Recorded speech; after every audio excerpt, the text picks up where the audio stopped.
ትራምፕ ያደነቁት ኢራን መቼም የማትተካ የጦር ሊቅ ጀነራሉ ማን ነው?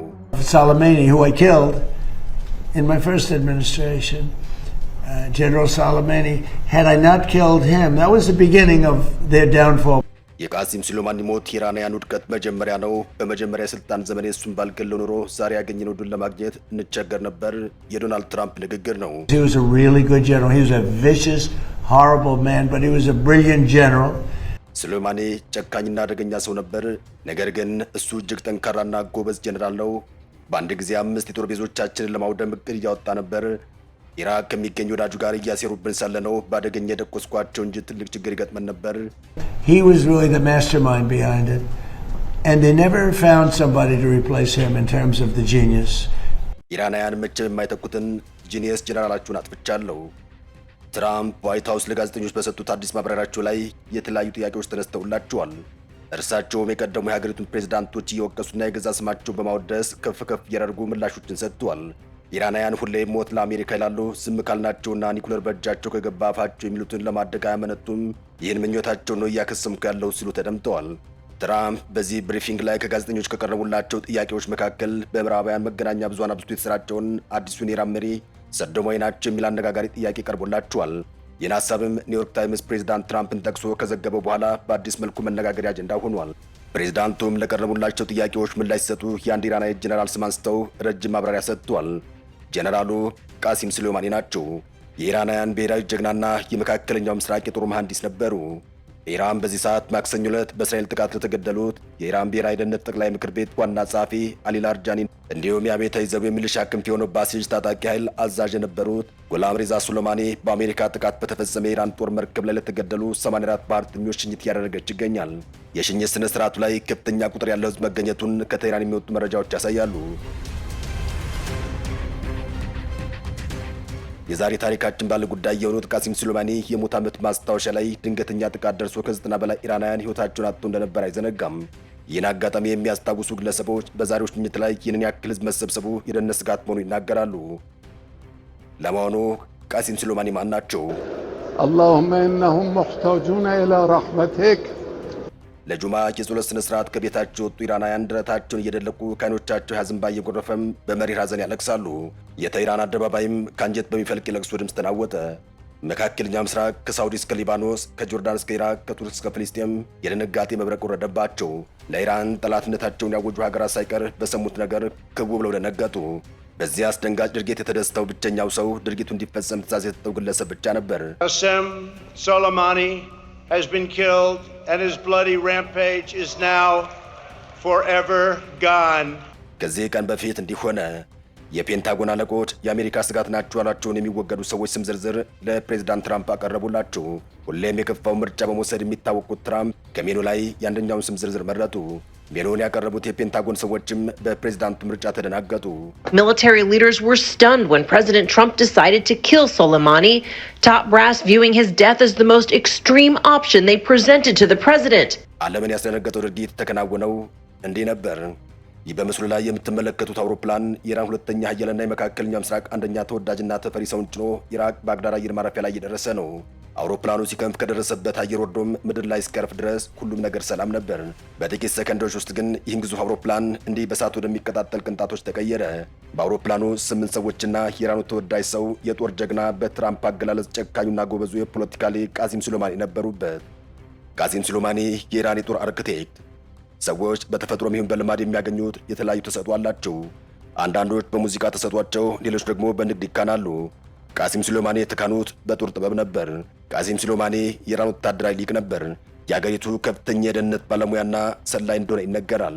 ዲፕሎማት ብቻ ሳይሆን ከኢራን መንፈሳዊ መሪ አያቶላ አሊ ከመኒ ቀጥሎ የአገሪቱ አዛዥ ነበር። The second most powerful man in Iran, behind the country's supreme leader Ayatollah Ali Khamenei. ከልጅነቱ ጀምሮ እድገቱ በጦር ሜዳ እንደሆነ ይነገራል። የእድሜውን አብዛኛውን ክፍል በጦር መስኮች ላይ አሳልፏል። ከስር መሰረቱም በኢራን የጦር አይዲዮሎጂ ተኮትኩቷል። ባግዳድ ላይ እንደ በረዶ አለት ድንገት በወረደበት ሚሳኤል ህይወቱ እስከሚያልፍ ድረስ የኢራን ታላቁ የጦር ክፍል እስላማዊ አብዮታዊ ዘብ ጠባቂ ዋና አዛዥ ነበረ። ያ ብቻ ሳይሆን አይኤስአይኤስን ታግሎ ኢራቅን ከአሸባሪ አጽድቷል። ያኔ የኢራን ፖለቲካ በሁለት ሰዎች ይዘወራል እየተባለ ይነገር ነበር፣ በጠቅላይ መሪው አሊ ኻሜኒና በጀነራል ቃሲም ሱሌማኒ። ዛሬ ቃሲም ሱሌማኒ የለም። እሱ የሰራቸው ታጣቂ ቡድኖች ግን ዛሬም ድረስ የእስራኤልና የምዕራቡ ዓለም ስጋት እንደሆኑ ቀጥለዋል። የጀነራል ቃሲም ሱሌማኒ ተጽዕኖ መላው መካከለኛ ምስራቅን ይነካል። የሁቲ ታጣቂዎችን በማጠናከር ከጋዛ ሰርጥ የሐማስ ማየል እስከ ሊባኖሱ የህዝቦላ ታጣቂ ቡድን ድረስ በማደራጀት በኢራቅም 3 ታጣቂ ቡድኖችን እስከ ማደራጀት ማለትም ባድር ብርጌድና ሼህራዳር ካቲብ ህዝቦላህን በመመስረት የእርሱ አሻራ ድንቅ እንደሆነ ይነገራል። የመጨረሻዋን የሞት ጽዋ የተጎነጨውም ለዚህ ተልእኮ ባግዳድ ሲገባ ነበር። የቀጠናውን ፖለቲካ የሚከታተል ምሁራን ቃሲምን ለአብዛኛው አካባቢ ህዝብ እንደ ደህንነት ጠበቃ እንደሚቆጠር ይናገራሉ። የምዕራቡ ዓለምና ተቃራኒ ሀገራት ደግሞ ቃሲምና ያደራጃቸው ቡድኖች እንደ አሸባሪ ይፈሯቸዋል። የኢራኑ የአብዮታዊ ዘብ አርጂሲ ቺፍ አርክቴክት ሰውየው በኢራን ሁለተኛ ኃያልና ተሰሚ ነበሩ። ሰውየው በኢራን ሁለተኛውና ኃያልና ተሰሚ እንደነበሩ ይነገራል። የሆርሙዝን ሰርጥ ዘግቶ ዓለምን ከሚያስጨንቀው በበርካታ ድሮኖቹ የገልፍ ሀገራትን የሚረብሸውን ኃይል ከሚመሩ ኮማንደሮች መካከል አንዱ እንደነበሩ ይነገራል። የቁድስ ፎርስ ከፍተኛ ኃላፊ ናቸው። የቁድስ ፎርስ የአርጂሲ አንዱና የውጭ ጠላት የሚመለከት ሰራዊት ነው። ነገሩን ከስር መሰረቱ ለመረዳት አርጂሲና የኢራን ጦር አወቃቀርን እናስታውስ። የኢራን አብዮታዊ ዘብ ኢስላሚክ ሪቮሉሽን ጋርድ ኮርፕስ ከ1979 ጀምሮ ከኢራን እስላማዊ አብዮት በኋላ የተቋቋመ ልዩ የጦርና የፖለቲካ ተቋም እንደሆነ ይነገራል። ዋና ዓላማውም የእስላማዊ አብዮቱን እሴቶች፣ የመንግስት ስርዓቱንና የከፍተኛ መሪውን ማለትም ሱፕሪም ሊደር ስልጣን መጠበቅ እንደሆነ ይነገራል። ከመደበኛ ኢራን ጦር ማለትም አርቲሽ በተለየ ሁኔታ የተቋቋመ ሲሆን በጦር ኃይል ብቻ ሳይሆን በፖለቲካና በኢኮኖሚ በውጭ ግንኙነት ውስጥ እጅግ ከፍተኛ ተጽዕኖ ያለው ተቋም እንደሆነ ይታወቃል። ከ1979 የኢራን አብዮት የሻህ መንግስት ከስልጣን መውረድ በኋላ አዲሱ እስላማዊ መንግስት በመደበኛ ጦሩ ላይ ሙሉ እምነት አልነበረውም። በዚህ ምክንያት ከአብዮቱ የተወለደና ለአብዮቱ ሴቶች ታማኝ ብቻ የሆነ አዲስ ጦር ኃይል መፈጠሩ አስፈላጊ ሆኖ ተገኘ። በዚህ መሰረት የኢራን አብዮታዊ ዘብ ተቋቋመ።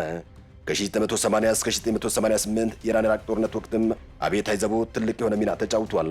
ይህ ጦርነት ተቋሙን ከቀላል ሚሊሻ ወደ ተደራጀ ጦር ኃይል እንዲለወጥ ያደረገው ሲሆን በ5 ክፍሎች የተዋቀረ እንደሆነ ይነገራል። የመሬት ኃይል፣ የባህር ኃይል፣ የአየር ኃይል፣ ባሲጅ የተባለ የፓራሚሊተሪ ኃይል፣ በለዋም ቅዱስ የውጭ ኦፕሬሽን ኃይሎች ናቸው። አብዮታዊ ዘቡ በተለይም የአየር ኃይሉን የኢራን መከላከያ ስትራቴጂ ዋና መሰረት እንደሆነ ይነገራል። ባሲጅ የሚባለው ልዩ ኃይል የህዝብ ሚሊሻ ሲሆን በማህበረሰብ ውስጥ የመንግስት ቁጥጥርን ለማጠናከር ዋና መሳሪያ ሆኖ ያገለግላል። በዚህም የተቃውሞ ሰልፎችን ማቋረጥ፣ በህዝብ ላይ ቁጥጥር ማድረግና አብዮታዊ እሴቶችን ማስተላለፍ ዋና ሚናዎቹ ናቸው። ወደ 100 ሺህ የሚጠጉ ወንድና ሴት እስላማዊ በጎ ፈቃደኛ ሚሊሻ ያሉት ባሲጅ ታጣቂ ኃይልን ይቆጣጠራል። ባሲጅ ለአብዮታዊ ታማኝ ብዙ ጊዜ በአገሪቱ ውስጥ የሚፈጠሩ ተቃዋሚዎችን ለመበተን ይጠቀምበታል። አብዮታዊ ዘቡና ባሲጅ በአውሮፓውያኑ 2009 አወዛጋቢ የነበረውን የቀድሞ ፕሬዝዳንት መሐመድ አህመድ ነጃድ እንደገና መመረጥን ተከትሎ የተቀሰቀሰውን ተቃውሞ እንዳስቆመ ይነገራል። በዚህ ተቃውሞም በርካታ የተቃዋሚ ደጋፊዎች የተገደሉ ሲሆን በሺዎች የሚቆጠሩ ታስረው እንደነበር ይታወቃል። የአብዮታዊ ዘቡ ኃይል ከአያቶላ አሊ ኸሜኒ ጠንካራ ድጋፍ ጋር በኢራን ፖለቲካ ቁልፍ ተዋናይ መሆን ችሏል። የአብዮታዊ ዘብ መኮንኖችም በመንግስትና በምክር ቤት እንዲሁም በሌሎች ተቋማት ላይ ወሳኝ ቦታዎችን ይዘዋል። የአብዮታዊ ዘብ መኮንኖች በተደጋጋሚ የመንግስትን ፖሊሲዎች ይተቻሉ። የቀድሞው ዋና ኮማንደር ሜጀር ጀነራል መሐመድ አሊ ጃፋር ኢራን በ2015 ከዓለም ሀያላን ጋር ካደረገችው የኒውክሌር ስምምነት ጋር በተያያዘም በፕሬዝዳንት ሐሰን ሩሃኒ የቀረበላቸውን ሀሳቦች በግልጽ ሲቃወሙ ታይተዋል። በኢራን ወታደራዊና ፖለቲካዊ መድረኮች ላይ ጉልህ ሚና ያለው አብዮታዊ ዘቡም የአገሪቱን ምጣኔ ሀብት ሲሶ ያክሉ እንደተቆጣጠረ ይነገራል። ከወታደራዊ ዘርፉ ባሻገርም በቤቶች፣ በግድብና በመንገድ ግንባታ፣ በነዳጅና በጋዝ ፕሮጀክቶች፣ በምግብ፣ በትራንስፖርት እንዲሁም በትምህርትና በባህል ተግባራት ላይ በንቃት ይሳተፋል። ቃሲም ሱሌማኒ ይመሩት ወደ ነበረው ኃይል ስንሻገር የቀድሞው ቅዱስ ኃይል የአርጂሲ የውጭ ኦፕሬሽን ክፍል ነው። በሊባኖስ፣ በሶሪያ፣ በኢራቅ፣ በየመንና በሌሎች ሀገራት ውስጥ ኢራን ተጽዕኖ ለማስፋት ይሰራል። አብዮታዊ ዘቡ የጦር ኃይል እንዳልሆነ ይነገራል። በኢራን ፖለቲካ ውስጥ በቀጥታ ይሳተፋል። በርካታ የመንግስት ኃላፊዎች ከአርጂሲ የወጡ እንደሆነ ይታወቃል። በኢኮኖሚ ዘርፍ ውስጥም አርጂሲ በኮንስትራክሽን በነዳጅና በቴሌኮም ዘርፎች ላይ ትልቅ የንግድ ተቋማትን ይቆጣጠራል። ይህ ኃይል መንግስቱን ከውጭ ማዕቀብ ጫና ለመቋቋም ይረዳዋል። ነገር ግን በውስጥ ኢኮኖሚ ላይ ጥያቄዎች ሁልጊዜ እንደሚነሱበት ይነገራል። አሜሪካን ጨምሮ በርካታ የምዕራባን ሀገራት አርጂሲን እንደ ሽብር ቡድን ድርጅት አድርገው ይፈርጁታል። ይህ በቅዱስ ኃይል የሚካሄደው የውጭ ኦፕሬሽንና በግጭት ውስጥ ያለውን ሚና ተከትሎም የተከሰተ ክስ ነው። የቅዱስ ኃይል በሶሪያ ከ10 ዓመታት በላይ በተካሄደው የእርስ በርስ ጦርነት ወቅት ከስልጣን የተባረሩትን በሽር አልአሳድን በመደገፍ ጉልህ ሚና የተጫወተ ሲሆን ኃይሉ ለፕሬዝዳንት በሽር አልአሳድ ታማኝ የሆኑ ኃይሎችን በማጠናከር ብለውም ከእነሱ ጋር በመሆን የሚዋጉ በሺዎች የሚቆጠሩ የሺዓ ሙስሊም ሚሊሻዎችን እንዲሁም በኢራቅ አይኤስአይኤስን ለማሸነፍ የረዳውን በሺዓዎች የበላይነትን የሚመራውን ልዩ ኃይል በማስታጠቅ ሲደግፍ ቆይቷል። ይህ በሶሪያና በአካባቢ የተካሄዱ ግጭቶችን የእስላማዊ አብዮታዊ ዘቡ ቡድን አዛዥ የነበሩት ጀነራል ሱሌማኒ በኢራን ውስጥ ይበልጥ እንዲታወቁ አድርጓቸዋል። ሀገሪቱ ግን አርጂሲን እንደ ህጋዊ የመንግስት መከላከያ ኃይል ትቆጥረዋለች። ያ ብቻ ሳይሆን የአገሩን ሉዓላዊነት ለመጠበቅም አስፈላጊ እንደሆነ ታምናለች። በአጠቃላይ የኢራን አብዮታዊ ዘብ በጦር በፖለቲካና በኢኮኖሚ ብሎም በውጭ ግንኙነት ዘርፎች ላይ የተስፋፋ ኃይል ያለው ተቋም ሲሆን ያለዚህ ተቋም የኢራን ውስጥ ፖለቲካና የቀጠና ፖለቲካ ማካሄድ አዳጋች ነው። ለዚህም ይመስላል ሰውየው እንደ ጦር ጀነራል ብቻ ሳይሆን በአገሪቱ ሁሉና ላይ ድርሻ እንዳለው ፖለቲከኛ የሚታወሱት። ዛሬ ትራምፕ በኩራት የሚያስታውሱት የግድያ ድርጊት የአሜሪካ ዲሞክራቶችን ጨምሮ እጅግ በርካታ ፖለቲከኞችና የፖለቲካ ተንታኞችን ተቃውሞት እንደነበር አይዘነጋም። ሰውየው የኢራን ከፍተኛ ወታደራዊ መሪ እንጂ የአሸባሪ ድርጅት መሪ አይደሉም። ሱሌማንን መግደል የአልቃይዳው መሪ ቢንላደን እንደ መግደል አይደለም፣ አሊያም የአይኤስኤስ መሪ የነበሩትን አልባግዳዲን እንደ መግደል አይደለም ሲሉ ተቃውመውታል። በኒው ስኩል የዓለም አቀፍ ግንኙነት ፕሮፌሰር ኒና መግደል ለፕሬዝዳንት ዶናልድ ትራምፕ የውጭ ጉዳይ ፖሊሲ አካል ነው ሲሉ ይደመጣሉ። በድሮን ጥቃት ወይም በጥይት መግደል ችግርን መፍታት ተደርጎ ይቆጠራል። ሆኖም ይህ በየትኛውም ታሪክ እውነቱን አያውቅም። ይልቁንም ጠላት በሚሉት ላይ ግድያ መፈጸም ችግሩን ይበልጥ ያበዛው እንደው እንጂ አይፈታውም ብለው ነበር። ያኔ የአሜሪካው ሴኔት የትራምፕን የግድያ ውሳኔና የባግዳዱን ኦፕሬሽን አላጸደቀውም ነበር። አንዳንዶች ለፖለቲካ ጠቀሜታ የለውም፣ ይልቁንስ አሜሪካን ለችግር ያጋለጣል ሲሉ፣ ሌሎች ደግሞ ትራምፕ በስልጣን ዘመናቸው ከኦባማ የተሻለ ሰርቻለሁ ለማለት ሲሉ የፈጸሙ ስህተት ሲሉ አብጠልጥለዋቸዋል።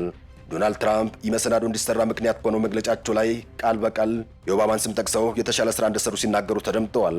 ዲሞክራቶች ሙሉ በሙሉ የትራምፕን እርምጃ ሲያወግዙ፣ ከሪፐብሊካኑ የተወሰኑት እርምጃው ትክክል ነበር ማለታቸውም ተሰምቷል። ሆኖም የዋይት ሀውስ ደጃፍን ጨምሮ በአሜሪካ በተለያዩ አካባቢዎች ላይ ከኢራን ጋር ጦርነት አንፈልግም፣ ሰላም እንፈልጋለን የሚሉ መፈክሮች የያዙ አሜሪካን ጭምር በየጊዜው የትራምፕን እርምጃ ተቃውመውታል። ሰውየው ግን በድርጊታቸው ደስተኛ ናቸው። ምናልባትም እሳቸው እንደሚሉት ከሆነ ጀነራሉ ሲወድቅ የኢራን ግድግዳ በአንድ በኩል ፈርሷል። በመካከለኛው ምስራቅ የሚገኙ የአሜሪካ የጦር ሰፈሮችም ከዓመታት በፊት ከውድመት ድነዋል። ያበቃን። ሰናይ ጊዜን ተመኘን።